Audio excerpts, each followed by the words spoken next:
My fiancé, Sylvain, told me he needed some time alone to clear his head. Without a single doubt, I believed him. I put aside all my worries, giving him the space he so desperately craved. I silenced my eager anticipation, leaving him only the quiet distance he seemed to need. Even his every hesitation, I found an excuse for. 2 weeks later, I stood beneath the sycamore tree at the street corner, watching him walk through the bustling crowd, arm in arm with that woman named Isolde, laughing and chatting effortlessly.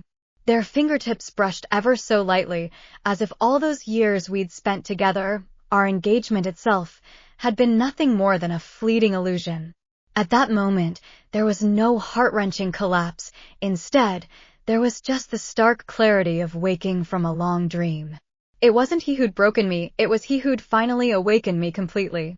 That very night, I packed up every single trace of him, sold the house he'd always thought would be his forever haven, and without a single word of farewell, I turned around and walked away. When he realized I'd completely vanished, the shock and panic in his eyes weren't my revenge, they were my final break with the past. Months later, I finally threw off every chain that had held me captive and tasted, for the first time in ages, true freedom. My name is Layla Cyrus Ventura, and this life journey, so steeped in clarity and courage, I never imagined I'd ever share it with anyone. Before I begin telling my story, I want to make sure you're all still here. Please leave a comment saying, "I'm listening," or let me know which corner of the city you're in. I'm dying to know, how many souls, hidden deep within their hearts, will these words reach? Sometimes, even a simple reply or a tiny bit of connection can give a past I've carried alone the weight of being truly heard. Thank you all. And now, my story officially begins. If by some chance my voice reaches your ears today, I'd sincerely ask you to subscribe to my channel. This support means more to me than words can express. It's a constant reminder that I'm not alone as I unravel my wounds and share my journey of growth. For most of my adult life, I've been convinced that I knew how to build things that would last: a rooftop garden, an ecological corridor, a system of urban green lungs. Stability was something I felt I'd mastered in my designs, and I once thought it applied equally to my personal life.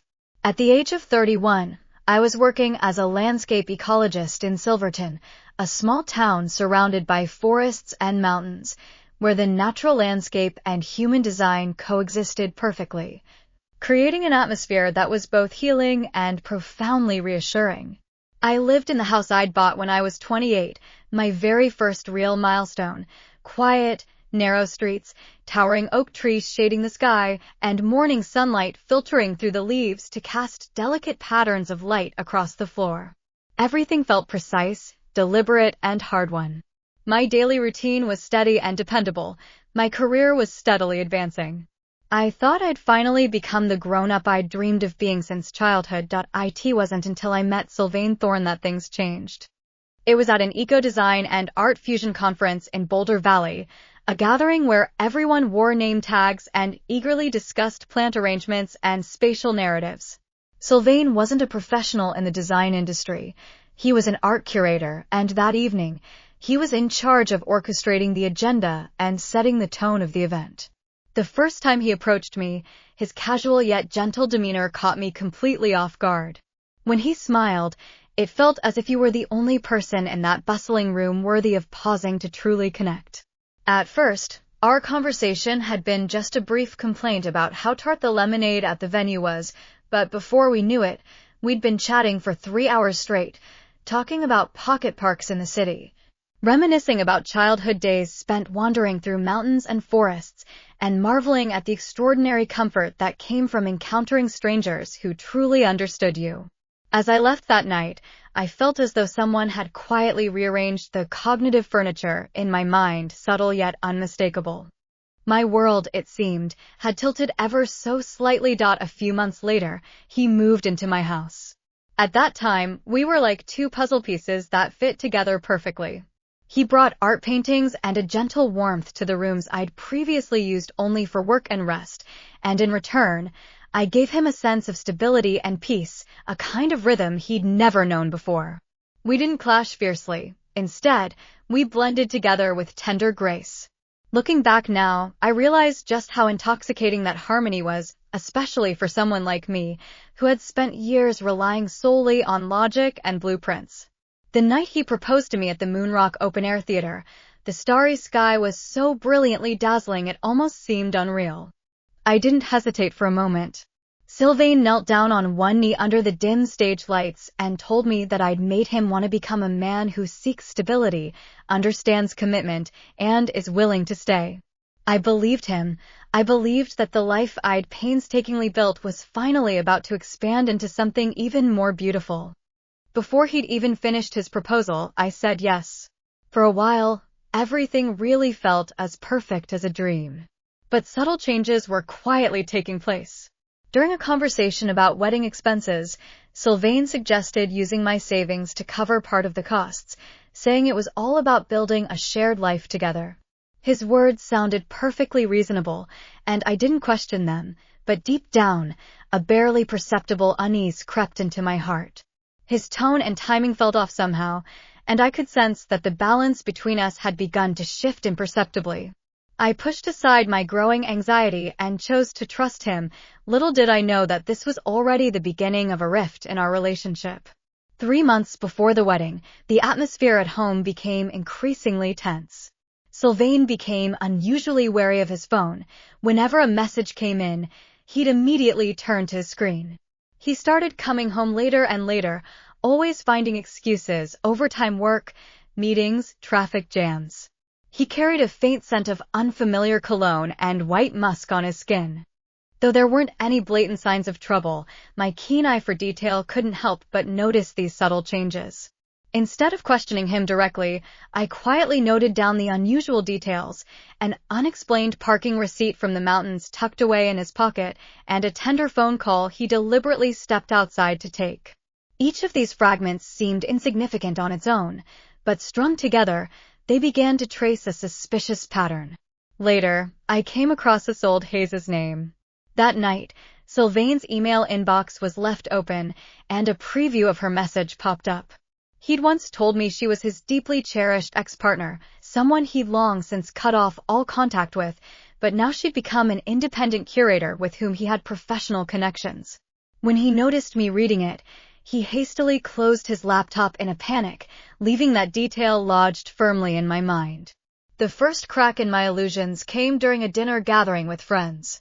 Someone asked Sylvain if he was happy about Isolde moving back to Boulder Valley to work as a curator. Sylvain stammered awkwardly, saying they only ran into each other at work. I tried to appear nonchalant, but deep down, my trust had already been utterly shattered. He changed his phone's passcode, citing industry confidentiality as his excuse. The reasons he gives are flawless, but my unease grows ever clearer. To outsiders, our relationship seems perfectly intact. Yet I know deep down that this bond has quietly begun to strain and warp. I'm silently preparing myself for the storm that's coming. The cracks are becoming more and more obvious. Sylvain's lies keep drifting further and further away from reality. He says he's having dinner with colleagues, but their social media feeds show no such gathering. He claims to be attending a meeting in Boulder Valley. Yet the tracker in his backpack reveals he's actually staying at a bed-and breakfast in Aspen, miles away. He makes up schedules on the spot, betting that I won't bother to check them out. One evening, he whispered softly as he took a call in the hallway. After hanging up, he grabbed his coat and bolted out the door, claiming he'd forgotten crucial curatorial documents back in the studio. He left so hastily that he didn't even notice the tablet sitting on the kitchen counter, still logged into his cloud account. I stood there for a long time, my fingers hovering above the screen. What drove me to unlock it wasn't doubt, it was clarity. The kind of clarity that reveals half the truth already, waiting only for you to uncover the rest. I opened his photo gallery and found a picture of him at the Boulder Valley Bistro, smiling brilliantly yet strangely unfamiliar. The photo had clearly been cropped. At the edges, I could see the deep olive green silk sleeve of a garment that didn't belong to me. When I opened the message, one from someone whose initial was I, stood out sharply, still thinking about that evening's mountain breeze. I didn't scroll any further. Deep down, I knew for sure. My intuition had never been wrong. The next day, my friend Evan sent me a message saying he'd seen Sylvain holding hands with a woman in Cedar Street Square, and he even included a photo. As soon as I recognized the woman as Isolde, I felt no tears, just a sense of waking up from a long, vivid dream. What Sylvain had really wanted all along wasn't time to think, it was simply to return to Isolde's side. What I need to do is exit this relationship, once and for all, with dignity. I started piecing together the oddities from our past: mysterious parking tickets, mismatched work hours, and the scent of a perfume I'd never smelled before. As I put it all together, the truth became glaringly obvious. He wasn't just unfaithful, he was living a double life. I reached out to a lawyer to confirm that the house was my premarital property and Sylvain had no ownership rights whatsoever. The moment I learned the news, everything suddenly clicked into place. It hadn't been reality that had trapped me, it had been my own fantasies. While sorting through our wedding documents, I noticed that $3,200 was missing from our joint budget, with the recipient listed as Hayes Art Planning Studio. I knew full well that Sylvain had paid Isolde, but I didn't ask him about it. All I wanted was to see how long his lies could last. That evening, Sylvain suggested postponing the wedding, citing the immense pressure of curating an art exhibition. But in my mind, I kept hearing those words, "I'm not ready to commit." I realized then that he wasn't overwhelmed by work, at least not entirely. He was waiting for Isolde's decision. I'm not sad, I just feel detached, as if I've finally stepped out of a closed room and shed the exhaustion of holding my breath. Then, I received another message from a former colleague of mine in Silverton. She said that over the past week, she'd seen Isolde entering Sylvain's curatorial studio several times, staying there long enough to make the very notion of a business meeting seem absurd. Sylvain's lie about their accidental encounter had been utterly exposed. In that moment, I saw the truth clearly. Sylvain had never hesitated or been confused at all. He'd merely been hedging his bets, weighing his options between two relationships while expecting me to keep waiting patiently, stuck in place. I would never again become the pawn in his calculations, nor would I ever live as some interchangeable placeholder. My heart had undergone a complete transformation. I now had more than enough evidence and resolve, and, before he even realized it, I'd personally dismantled the future he thought I'd be guarding. The truth became increasingly clear, no need for me to deliberately seek it out. One afternoon, Sylvain's tablet vibrated in the kitchen, syncing with Isolde's message. "Have you told her yet?" Those 5 words confirmed my suspicion. They weren't agonizing over getting back together. Rather, they were discussing how to break the news to me. Sylvain's reluctance to speak up all along had simply been a reliance on the stability I'd provided. Only now did I finally understand. He wasn't hesitating, he was calculating. I opened his notes, and one line froze me in place. "Layla deserves better. Isolde is chaos, but she's the chaos I'm familiar with." He knew full well that I deserved better, yet he deliberately chose to hurt me. This wasn't just betrayal, it was his willing decision to repeat the same painful pattern once again. That evening, I contacted the real estate agent, who told me properties in our neighborhood were selling fast, so I scheduled a meeting for the next day. At first, the thought of leaving this house, brimming with memories, felt like a sharp stab to my heart. But soon enough, I realized letting go was actually a relief. I'll never let Sylvain dictate my ending. One evening, Sylvain unexpectedly came home early, holding a huge bouquet of flowers and setting the table for a candlelit dinner. He said he wanted to start over with me. Yet as he spoke, he kept glancing at his phone, clearly stalling, trying to hold on to 2 lives at once. I pretended to believe him, smiling and playing along.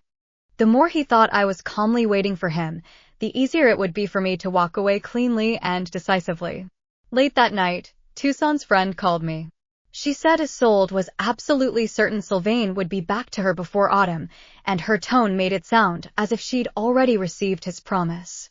That was the final confirmation I needed. Sylvain wasn't just lingering around. He'd been carefully plotting all along. And I was nothing more than his pending option. By the end of that day, I'd made up my mind. I wouldn't wait for Sylvain to define my life anymore. Before he could even begin to make excuses, I'd take the initiative and make my own choice. The next morning, after Sylvain headed off to work, I met with a real estate agent and signed the documents to list our house for sale. The house's market value is higher than ever, and she's convinced we'll soon receive an offer.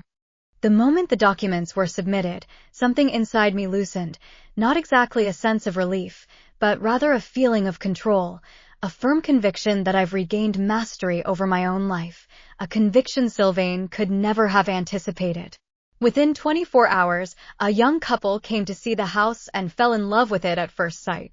That very afternoon, they made an offer, just slightly above the listed price. I said yes. It was that simple. The house Sylvain had thought of as his fallback plan no longer belonged to him.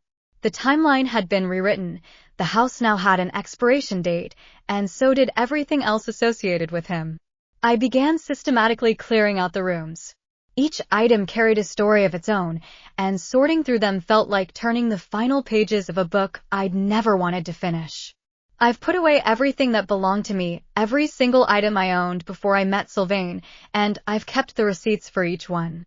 As for the things he brought over, I've neatly packed them into labeled boxes. And even the things we bought together, I've held on to. After all, I was the one who paid for most of it. I want to make sure that when the final moment comes, there'll be nothing holding me back. When I logged out of his tablet, I stumbled upon an email account he'd probably forgotten to log out of. In his inbox were flight confirmations for a trip to Tucson, tickets booked just the week he claimed he was heading off on a business trip to Phoenix. He hadn't just lied, he'd replaced an entire stretch of our lives with another reality altogether. He'd long since been living somewhere else. This discovery no longer shocked me, it merely confirmed what I'd already felt deep down, that my sense of detachment was entirely justified. Later, one afternoon, Isolde showed up at my doorstep. She looked calm and composed, almost compassionate, as if she were the one in this relationship who was truly rational and understanding. She said Sylvain had been deeply conflicted and under tremendous pressure, torn between two people who were both important to him. I listened quietly, letting her finish speaking, then asked just one question. Did Sylvain tell you he's still living here? She paused for a moment, and that brief silence spoke volumes. She had her version of events. He had his lies. They weren't even honest with each other. Later that week, when Sylvain came home, he exuded a tension that I recognized at a glance. He said he wanted to make things right, that he was ready to cut ties with Isolde and rebuild our relationship. But I knew full well, he hadn't come back because he missed me, he'd come back because something had gone wrong in his relationship with Isolde, and he needed stability once again. I responded to him calmly, my tone even carrying a hint of gentleness, concealing the truth that the house he was standing in no longer belonged to either of us. I didn't tell him that the house had already been sold, it just wasn't time yet. I wanted him to linger a little longer in the fantasy he'd woven for himself, letting him believe that he still had everything under control. The boxes filled with his belongings were tucked away in a corner where he'd never think to look, and all the documents had already been submitted. My departure was only a matter of time. It was then that I finally realized I no longer loved him. The pain had long since burned itself out, leaving behind nothing but a clear-headedness. All that remained was to wait for the final moment, the moment when I could step out of our shared life and into the one waiting for me at the other end, a life that belonged solely to me. By the end of that week, after countless times confirming the truth I'd known all along, I realized that waiting for Sylvain to confess was simply impossible. He'd never do it. Sunday was the only day he couldn't disguise with work or a business trip, so I'd deliberately chosen this day. I got up early and walked through every room, silently confirming in my mind what I was about to do. Then, I packed up everything that was left, everything he'd owned, into labeled boxes and delivered them to the storage unit I'd rented for 6 months. Once I'd finished tidying up, the house was almost unrecognizable. In the living room, only 2 folding chairs remained, placed facing each other, like the final 2 lines of a story already written, cold and stark. He came home 30 minutes earlier than planned. It was a habit he developed when he felt anxious. He'd once told me that as a child, to avoid disappointing others, he'd always arrived early for appointments. The moment he pushed open the door, he froze. His gaze swept across the empty walls, across the space that no longer bore any trace of him. He stood there, frozen in place, as if he didn't know whether to step forward or backward. I pointed to one of the chairs, and he slowly sat down, his eyes filled with confusion as he tried to find an explanation that could somehow soften the reality before him. I didn't waste any time. I laid out, one by one, all the truths I'd been keeping silent about, those conflicting timelines, the scent of perfume, those late-night returns home, those photos and messages, those emails and flight records. I showed him the photos Evan had sent from Cedar Street Square. My voice was calm, steady, and restrained, more like a landscape assessment report than an accusation. I wasn't trying to break him. I just wanted to expose the lies he'd been living, the lies about our life together. At first, he flatly denied everything, speaking rapidly and frantically, making excuses left and right. He blamed it all on work pressure, unresolved emotions from the past, the stress caused by my excessive independence, even the anxiety of the wedding approaching. He insisted that Isolde had reached out to him only because she was confused about her job, not because they'd been having an affair. He tried to portray himself as a victim, driven to his actions by external circumstances. It was shocking to see him so desperately clinging to an illusion that had long since shattered, when the truth was right there, staring him in the face. I didn't argue. Instead, I simply opened the tablet he'd dropped and showed him Isolde's message. "Did you tell her yet?" And then I handed him the flight confirmation for the trip he'd claimed was a business excursion to Phoenix, but which actually took him to Tucson. I said nothing, asked no questions. I just let him read those words, examine those plans, and confront the choices he'd made. Something inside him finally gave way completely. He slumped into his chair, all the struggle draining from his face. He admitted that he'd been torn apart by conflicting feelings, saying Isolde represented the youth he'd never truly let go of. He told me he didn't want to lose me, that I was the best person he'd ever met, but at the same time, he couldn't shake off the hold Isolde still had over him. Listening to him, I didn't feel any pain. The wounds had long since healed. All I felt was a sense of detachment, as if I were listening to the emotional confession of a stranger rather than the man with whom I'd once planned to spend my entire life. He begged me to give him another chance, saying he'd cut off all contact with Isolde once and for all, that he'd do everything in his power to win back my trust, and that he'd already told his mother, Seraphina Thorne, how much he wanted to make things right. He even mentioned the ring he'd just bought, as if a piece of jewelry could somehow rebuild the foundations he'd long ago destroyed. When he finished speaking, I finally uttered the truth I'd been silently holding onto all along. I'd already sold the house. The documents had been signed 3 days ago. The money was already in my account, and I'd be moving out next week. He stared at me in shock, as if he couldn't fathom that I'd already taken action, even before he'd had a chance to rewrite the story. In his world, he'll always have time, but in mine, time has long since run out. I told him, those who say they need time to think have actually already made their choice. They're just looking for an escape route that won't make them seem like the bad guy. I refuse to live in uncertainty while he's weighing 2 possible futures. I handed her the key to the storage room and asked her to leave before the evening light faded. As I watched his back disappear into the distance, I felt neither triumph nor tragic sorrow, just the inevitable sense of closure, as if all the dust had finally settled. The next morning, this house no longer felt like my home, not because Sylvain had once lived here, but because deep down, I'd already quietly said goodbye to it. I met with the realtor and the young couple who'd bought the house. They were so young, their eyes brimming with excitement, dreaming eagerly about the future they'd build within these walls. The handover process was remarkably swift. After signing all the documents, I stood alone for a few minutes, letting the final chapter of this chapter in my life unfold slowly and quietly. This house had once been my first major milestone. Now, it's merely a stepping stone, a piece of a past that has already come to an end. That afternoon, Sylvain sent me a 7-page email. He said he'd realized far too late just how much he'd lost, and finally understood how precious the stability I'd offered him really was. He promised he'd cut off all contact with Isolde once and for all, that he'd seek psychological counseling, and that he'd prove his love through actions. I didn't reply. His words came too late, and not a single one could change the real person he'd shown me, the true self he'd revealed to me. A few days later, I drove to Moab. Amidst the red rock landscapes and desert oases, I found a tiny wooden cabin where, at sunset, the sky would blaze into an orange-red hue. The air there is cleaner, the surroundings quieter. I opened a small eco-design consulting firm, and within 2 weeks, a local environmental organization reached out to me, asking for my help in designing an eco-friendly desert residential project. At that moment, it felt as if the universe had responded. Leaving wasn't about destruction, it was about finding a new direction. One evening, I received a brief text message from Isolde. "Sylvain says he's lost everything because of you." She sent that message not out of pity, but simply to find out whether Sylvain would ever come back to her. I didn't read the message, I deleted it outright.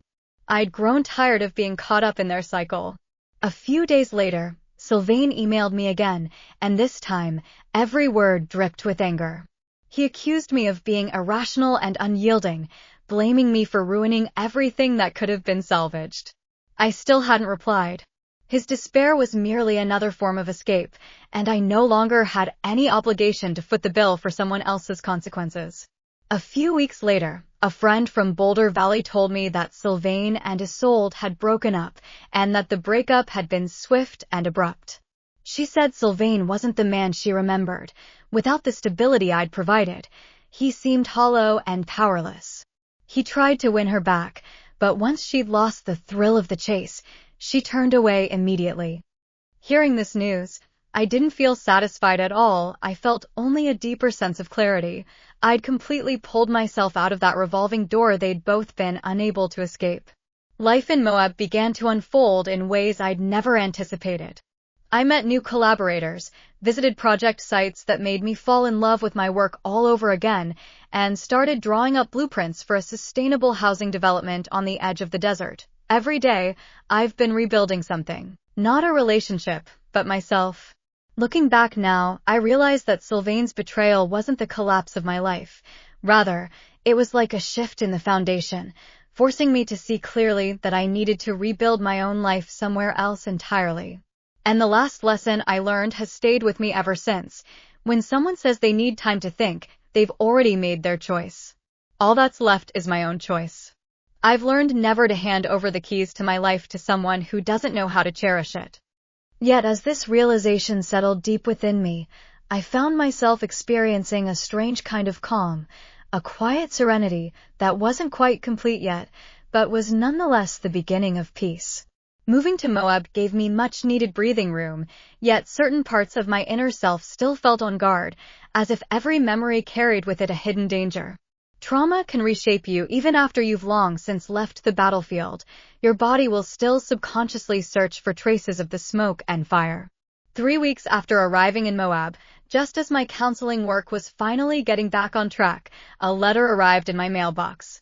The handwriting on the envelope belonged to Serafina Thorne, Sylvain's mother. Even before I opened it, I could guess its contents. She was urging me to forgive Sylvain, saying he'd already fallen apart, and she even accused me of not having had a proper talk with him before making any decisions. I wasn't angry. I understood perfectly well that she was simply trying to defend her son. That letter felt like a crack through which I realized the past hadn't truly let go of me yet. 2 days later, a call came from a Santa Fe area code Rosie Mason, a friend of Isolde.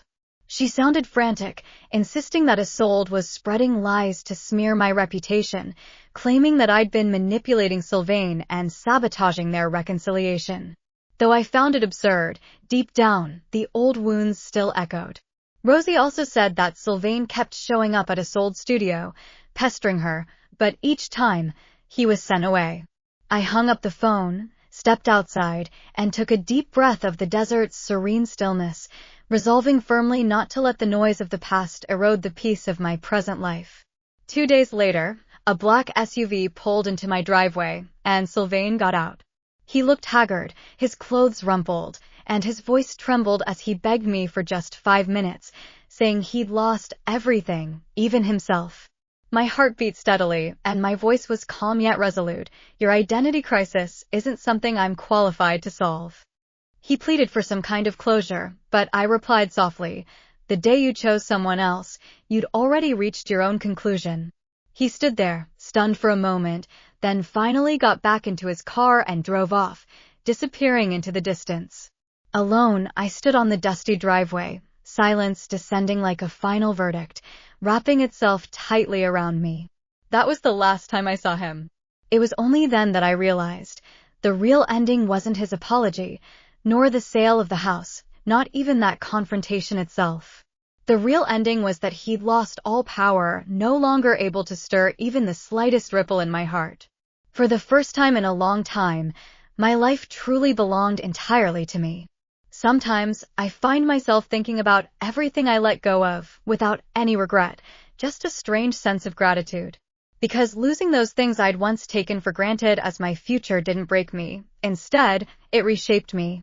It taught me that when you earn peace through your own efforts, that peace feels especially solid and genuine. It taught me that silence can be an answer and distance can be a gift. Most importantly, it taught me that self-respect isn't something you negotiate. You must fight tooth and nail to protect it, without a single ounce of apology. I don't know what Sylvain would say to others now, or how he'd explain the life he chose to let go of. But none of that matters anymore. What really matters is that I finally stepped into a world no longer built around the uncertainties of others, a world where I get to put myself first, a world where healing isn't just possible, it's happening every single day. If you're listening to my story right now, if you've ever had to walk away from someone who didn't recognize your worth, please remember, you haven't lost anything, you've simply set yourself free. You've made space in your life for yourself, space that won't force you to compromise, space that won't let you wither away bit by bit. Before you leave, if my story happens to reach you at a moment when you need strength, when you need clarity, I hope you'll subscribe to my channel. Your support will help these stories reach more people who feel lonely in their heartbreak, people who need to hear that choosing yourself isn't selfish, it's self-rescue. If you've made it to the end, please leave a "still here" in the comments. It means so much to me. Remember, the life you deserve begins the moment you stop waiting for others to choose for you.